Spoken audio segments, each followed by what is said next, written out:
Welcome students. 2026-এ HS semester 3 semester 4 পরীক্ষা শেষ হলেও আরও একটি গুরুত্বপূর্ণ পরীক্ষা এখনও কিন্তু বাকি আছে। কারো কারো 20 নম্বরের বা কারো কারো 30 নম্বরের এই গুরুত্বপূর্ণ প্রজেক্ট বা প্র্যাকটিক্যাল পরীক্ষা অ্যাবসেন্ট হলে বা ফেল করলে তোমাদের পুরো 1 বছর নষ্ট হয়ে যাবে। পরের বছর এই সময়ে আবার তোমাকে এই পরীক্ষা দিয়ে এইচএস পাস করতে হবে। যারা মার্চ মাসে বেড়াতে যাওয়ার পরিকল্পনা করে রেখেছো তারা এক্ষুনি স্কুলে যোগাযোগ করো, তোমার এক্সামের সঠিক তারিখ জেনে নাও, তারপর তুমি পরিকল্পনা করো। এই ভিডিওতে আমি প্র্যাকটিক্যাল এক্সামের ডেট ছাড়াও পরীক্ষার গাইডলাইন নিয়ে আলোচনা করব, যাতে তোমার প্রজেক্ট বা প্র্যাকটিক্যাল পরীক্ষায় কোনো সমস্যায় পড়তে না হয়। চলো দেখে নেওয়া যাক কাউন্সিলের গুরুত্বপূর্ণ নোটিফিকেশান, যেখানে পরীক্ষার ডেট ছাড়াও আরও কিছু গুরুত্বপূর্ণ তথ্য লুকিয়ে আছে। আমি প্রথমে আসছি পরীক্ষার ডেট নিয়ে। পরীক্ষার ডেট তোমরা অনেকেই জেনে গেছো, মার্চের 2 তারিখ থেকে শুরু হচ্ছে, 23 তারিখ অবধি চলবে। তোমাদের কি এই ডেটগুলোর মধ্যে তোমাদের প্রতিদিন পরীক্ষা? তা না, যে কোনো একদিন একটা সাবজেক্টের পরীক্ষা হবে। তো তোমরা সেই ডেটটা পেয়ে যাবে স্কুলে যাও, স্কুলে যোগাযোগ করো এবং তোমরা তোমাদের ডেটটা জেনে নাও। এবার এখানে একটা বড় কথা বলা আছে, যাদের স্ট্যাটিস্টিক্স এক্সাম আছে স্ট্যাট, তাদের কিন্তু একটা দিনেই পরীক্ষা হবে, সেটা হচ্ছে 6 তারিখ, 6 মার্চ 2026। কাউন্সিল একদম পরিষ্কার এই ডেটটাই বলে দিয়েছে, এবং দুপুর 12টা থেকে 3টে পর্যন্ত। এবং তোমাদের সবার যাদের প্র্যাকটিক্যাল এক্সাম আছে তাদের কিন্তু পরীক্ষার সময় 3 ঘন্টা, একদম পুরো 3 ঘন্টা সময় তোমরা পেয়ে যাবে প্র্যাকটিক্যাল পরীক্ষার জন্য। এবং এই প্র্যাকটিক্যাল পরীক্ষায় তোমাদের কি করতে হবে? তোমাদের প্র্যাকটিক্যাল যেগুলো করার সেগুলো তোমরা করবে, খাতায় লিখবে। খাতায় লেখার পরে তোমাদের ভাইবা আছে, সেই ভাইবাতে নাম্বার আছে, ল্যাব বুকে নাম্বার আছে, প্রজেক্ট কপিতে নাম্বার আছে।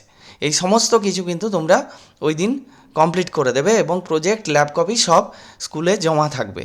এইবারে দেখো, আরেকটা কথা লেখা আছে যে যেখানে প্র্যাকটিক্যাল এক্সাম হবে কিন্তু কোনো সাবজেক্ট টিচার ধরো নেই, সেখানে তাহলে অন্য স্কুলের টিচার কিন্তু তোমাদেরকে প্র্যাকটিক্যাল এক্সাম নিতে পারেন।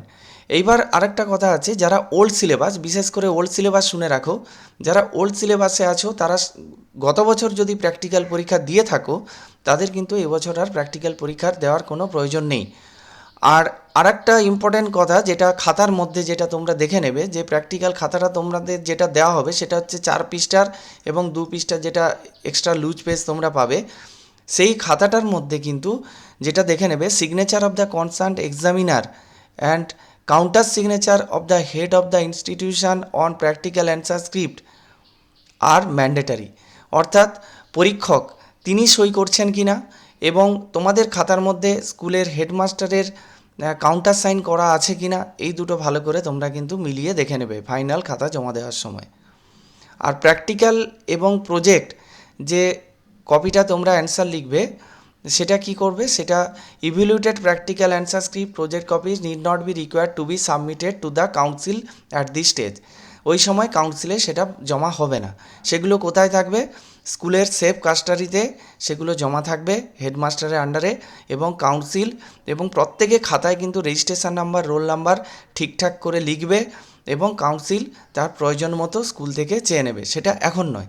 আর তারপরে তোমাদের যখন পরীক্ষা হয়ে যাবে, পরীক্ষা হয়ে যাওয়ার পর একটা পোর্টাল আছে, এই পোর্টালে স্কুল কি করবে, 5/3/2026 থেকে 28/3/2026 মধ্যে তোমাদের প্র্যাকটিক্যাল এবং প্রজেক্টের মার্কস এন্ট্রি করবেন। যারা প্রজেক্ট এখনও জমা দাওনি বা যাদের প্রজেক্ট পরীক্ষা এখনও হয়নি, তাদের কিন্তু প্রজেক্ট পরীক্ষা 2 তারিখ থেকে 23 তারিখের মধ্যেই হবে। তাদের এই বিষয়ে কোনো দুশ্চিন্তা করার কোনো কারণ নেই, এবং তাদেরও মার্কস 5 তারিখ থেকে 28 তারিখের মধ্যে পোর্টালে আপলোড হবে।